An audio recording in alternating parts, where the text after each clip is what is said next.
Tel Aviv, Israel. Jürgen Warmbrun es un apasionado de la comida etíope, y esa es la razón por la que nos reunimos en este restaurante de Falasa. Con su piel de un rosado brillante, y unas cejas blancas y desordenadas que hacen juego con su cabello al estilo Einstein, sería fácil confundirlo con un científico loco o con un profesor universitario. No es ninguno de los dos. Aunque nunca ha reconocido para qué servicio de inteligencia israelí trabajaba, y posiblemente sigue trabajando, en cierto momento de la conversación admite abiertamente que podría referirme a él como un espía. La mayoría de la gente no admite que algo puede pasar sino hasta después de que ha pasado. Eso no es estupidez ni debilidad, es solo la naturaleza humana. No culpo a nadie por no creer. Y no me considero mejor ni más listo que ellos. Supongo que todo se reduce a un simple accidente de nacimiento. Sucede que yo nací dentro de una sociedad que vive con un constante temor a extinguirse. Es parte de nuestra naturaleza, parte de nuestro estado mental, y hemos aprendido a través de muchos errores y ensayos a estar siempre en guardia. El primer aviso que tuve de la peste fue a través de nuestros amigos y clientes en Taiwán. Llamaron a quejarse de nuestro nuevo software de decodificación de mensajes. Aparentemente había presentado fallas al descifrar unos emails de sus fuentes en la República Popular, o al menos los había descifrado tan mal, que el mensaje resultaba incomprensible. Sospeché que el problema no debía estar en el software, sino en los mensajes como tal. Los rojos del continente supongo que ya no los llamaban rojos, pero ¿qué espera de un viejo como yo? Los rojos tenían la mala costumbre de usar muchos tipos diferentes de computadores, de distintos países y generaciones. Antes de sugerirle esa solución a Taipei, pensé que sería una buena idea revisar yo mismo los mensajes. Me sorprendió ver que los caracteres estaban claramente decodificados. Pero el texto tenía que ver con algún tipo de virus que primero eliminaba a la víctima, y luego reanimaba el cadáver como algún tipo de animal furioso y homicida. Por supuesto, no creí que eso fuese literal, especialmente porque unas pocas semanas después, estalló una crisis en el área de Taiwán y todos los mensajes sobre cadáveres reanimados dejaron de llegar. Sospeché que había una segunda capa de encriptación, un código dentro de otro código. Era un procedimiento normal, que se remontaba incluso a los primeros días de la comunicación humana. Por supuesto que los rojos no podían estar hablando de cadáveres reales. Tenía que ser algún sistema nuevo de armas, o un plan de guerra ultra secreto. Dejé el asunto ahí, y traté de olvidarme de él. Sin embargo, como uno de sus grandes héroes nacionales solía decir, mi sentido arácnido me alertaba. Poco tiempo después, durante la recepción de la boda de mi hija, me encontré hablando con uno de los profesores de mi yerno en la Universidad Hebrea. El tipo era un hablador, y había bebido más de la cuenta. Me dijo que un primo suyo había estado haciendo algún trabajo en Sudáfrica, y le había contado algunas historias sobre golems. ¿Usted conoce la historia del golem? Esa vieja leyenda de un rabino que le dio vida a una estatua inanimada. Mary Shelley se robó esa idea para su libro Frankenstein. Al principio no le dije nada, solo escuché. El tipo siguió hablando acerca de unos golems que no estaban hechos de arcilla, ni eran dóciles y obedientes. Tan pronto como mencionó que eran cadáveres reanimados, le pedí su número. Resultó que su primo había estado en Ciudad del Cabo en una de esas excursiones extremas, creo que era buceo alimentando tiburones. Hace un gesto girando los ojos. Al parecer, un tiburón le había arrancado un bocado justo del trasero, y por eso se encontraba internado en el hospital Grotes Chur cuando llegaron las primeras víctimas del poblado de Calle Lipsa. Él no vio ninguno de esos casos en persona, pero los empleados le contaron suficientes historias como para llenar mi viejo dictáfono. Luego presenté su relato, junto con los emails chinos descifrados, a mis superiores. Fue en ese momento que me vi beneficiado por las particulares circunstancias de nuestra precaria seguridad.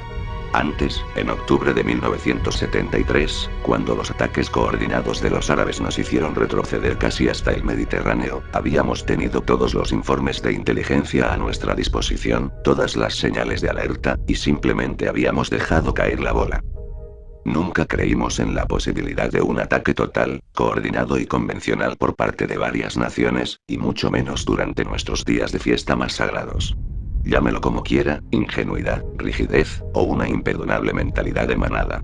Imagínese un grupo de gente mirando un mensaje escrito en una pared, y todos felicitándose por haber logrado leer el mensaje correctamente.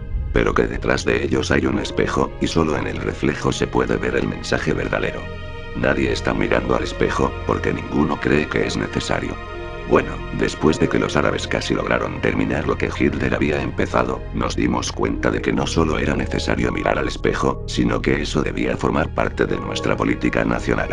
Desde 1973 en adelante, si 9 analistas de inteligencia llegaban a la misma conclusión, era obligación del 10º llevarles la contraria.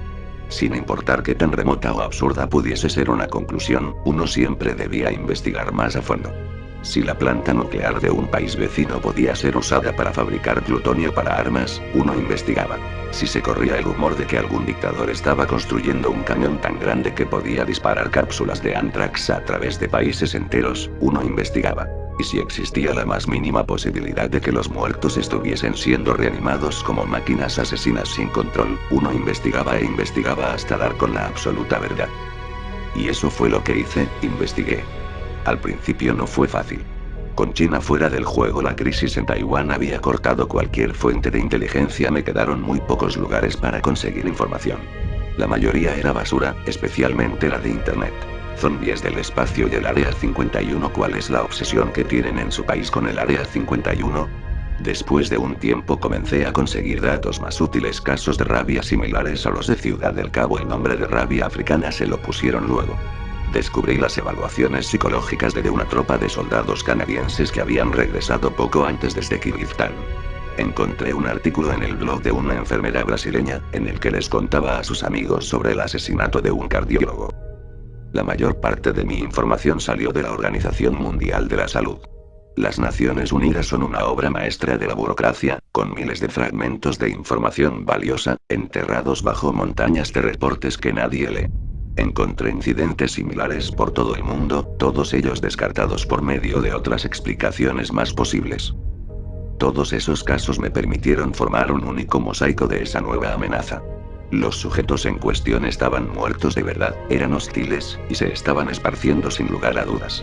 También hice un descubrimiento muy esperanzador: cómo eliminarlos. Destruir el cerebro. Se ríe. Hablamos de eso hoy en día como si fuera cosa de magia, como el agua bendita o una bala de plata, pero ¿por qué no sería lógico pensar que destruir el cerebro acabaría con esas criaturas? ¿Acaso no es la mejor manera de eliminarnos a nosotros, los seres humanos? Asiente. ¿No es eso todo lo que somos? Un cerebro que es mantenido con vida por una compleja y vulnerable máquina llamada cuerpo. El cerebro no puede seguir vivo si parte de la máquina es destruida, o por lo menos privada de algunos elementos básicos como comida y oxígeno. Esa es la única diferencia considerable entre nosotros y los muertos vivientes. Sus cerebros no necesitan de todo ese sistema de soporte para vivir, así que es necesario atacar el órgano directamente.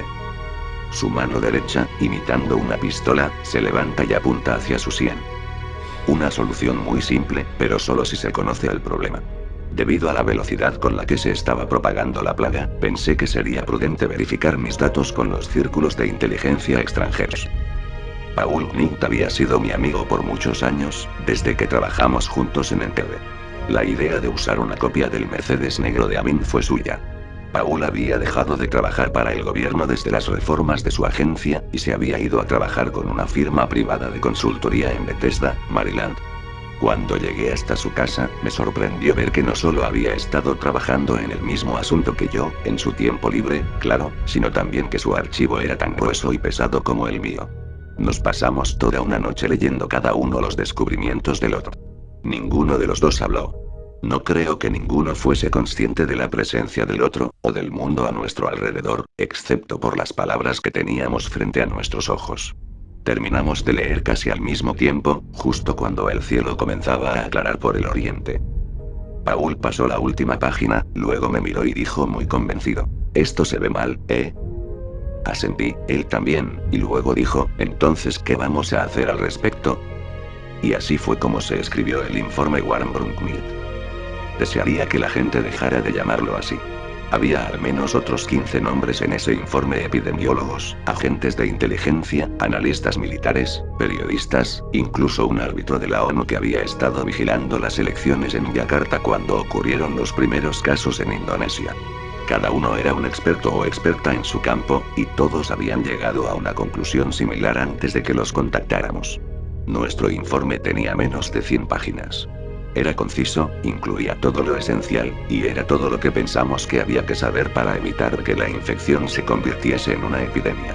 Sé que gran parte del crédito se lo han dado al plan de guerra sudafricano, y eso es justo, pero si más gente hubiese leído nuestro informe y trabajado para hacer realidad sus recomendaciones, ese plan nunca hubiese tenido que existir. Pero algunas personas sí leyeron y creyeron en su trabajo. Su propio gobierno. Pero fueron muy pocos, y vea lo que eso nos costó.